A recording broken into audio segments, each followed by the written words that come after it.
At this time, I would like to tell you a little bit about Raymond Strother, whom we are honoring at this point in the program. Raymond Strother attended Northwestern on a track scholarship and lettered 2 years. He transferred to LSU, where he became advertising director and then editor of the Daily Reveille. While attending LSU, he was the night reporter and photographer for the Associated Press. Strother is in the long purple line at Northwestern. That's our Alumni Hall of Distinction. And he's also a member of the LSU Journalism Hall of Fame. He served as both president and chairman of the board of the American Association of Political Consultants. And in 1999 was a resident fellow at the Institute of Politics at Harvard University. In 2004, he was named the first honorary fellow at the University of Akron. In November 2007, an exhibit depicting his life was dedicated in the Hall of Notable People in the Gulf Coast Museum. During his distinguished career as president of one of the nation's most prominent political consulting companies in Washington, D.C., Mr. Strother served as media producer and consultant for numerous elected officials throughout the nation. In addition, he has donated extensive and valuable equipment, as well as his time, to the journalism department and television studio at Northwestern, and has been instrumental in obtaining other donations and financial resources for the university. He has also brought to Northwestern for guest lectures some of the nation's leading authorities in journalism and political consulting. Today, in a very real sense, we honor his lovely wife, Sandy, as well as Ray, and they now reside in Bozeman, Montana, and some of the nice people whom you met earlier are their neighbors in Bozeman. At this time, I would like to ask Mr. Ray Strother to please come forward.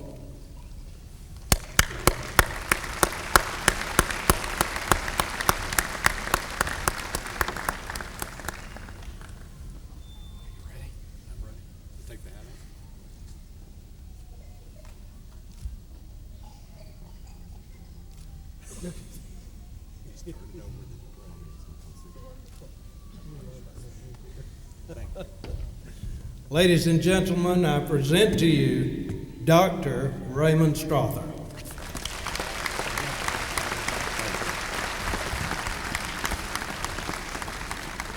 I won't take more than an hour and a half of your time. I want to thank Dr. Webb and the Department of Journalism and the University of Louisiana Board of Supervisors for this honor. It's the greatest I've ever received. But if I thanked all the people who brought me to this point in my life, I'd be like the Academy Awards. They'd be playing music in the background trying to get me off. But I'd be remiss if I didn't duplicate some things that the president said about my wife, who came on this long journey, and my children, who had to stay home while I did politics. And Emma, my granddaughter, you saw her, she stood up, she's a fine student, and Dr. Webb, you should recruit her. You know, she's actually taken a couple of college courses, and she's 13, so I'd try to get her here if I were you. I'm not prejudiced.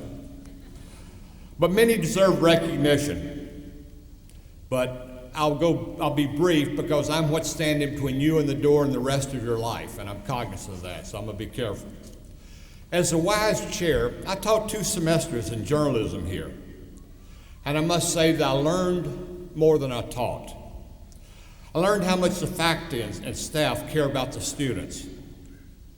I learned that the students are remarkable. I learned what a big job Dr. Webb has in trying times heading an institution this large and this complex. Last spring, I had 13 memorable students. They were students who had to struggle to find tuition and scholarships. There were students from good homes, students from bad homes.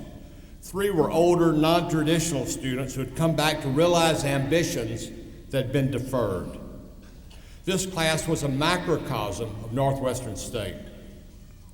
I learned to respect and care for every one of them. I like students, and I've been involved in classrooms at LSU, NSU, Harvard, George Washington, Akron, the University of Kansas, and others. And I say that only to explain that one day when I was harassing my students about pronouns, which I did regularly, and concise writing, which was my job, I realized that any of these 13 students could have made it in any university that I'd been affiliated with, any of them. But they didn't know it. And that was a remarkable thing. It was an epiphany of sorts that they did not know it.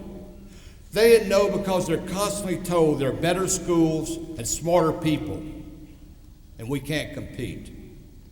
People put us in little boxes and try to contain us by their stereotypes. White people are smarter than black people. Women can't do math. Jews are greedy. Hispanics are lazy. And people who have a southern accent or go to Northwestern aren't as smart as other people at Harvard or Georgetown. That's pure nonsense.